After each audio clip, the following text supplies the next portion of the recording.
नाशिकमध्ये हल्ला झालाय पत्रकारांवरती, काय नाही, आता पत्रकारावर झालेला हा भ्याड हल्ल्याचा सर्वप्रथम आम्ही निषेध करतो. जे लोक सगळं तर राज्यात आता बजबजपुरीच झाली आहे. कोणी काही करतोय, कोणी अवैध वसुली करतो आहे, कोणी दादागिरी करून खंडणी वसूल करतो आहे. म्हणजे राज्य हे आता कायद्याचं राहिलंच नाही आणि त्यावर कोणी जर प्रकाश टाकण्याचा प्रयत्न केला त्याला बदलून काढा, अशीच व्यवस्था आता सरकारकडून होताना दिसत आहे.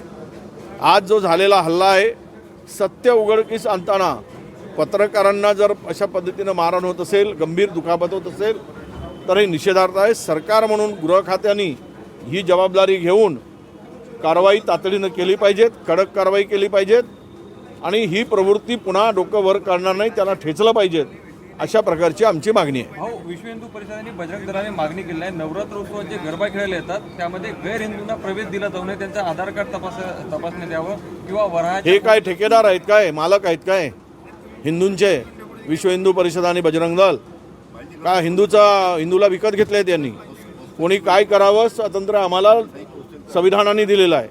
कोणाला कोणता उत्सवात घ्यावा, सर्वांना माणसांना संविधानाने जोडण्याचं काम केलेलं आहे. हा देश सर्व धर्म समभाव म्हणून सर्वांचा आदर करणारा आहे आणि तिथे जर काही चुकीचं घडत असेल तर निश्चितपणे कोणी असू देत ती कारवाई झाली पाहिजेत. पण अशा प्रकारे धार्मिक तेढ निर्माण करून स्वतःची पोळी शेकण्याचं पाप जर करत असतील तर महाराष्ट्र आणि देश यांना माफ करणार नाही.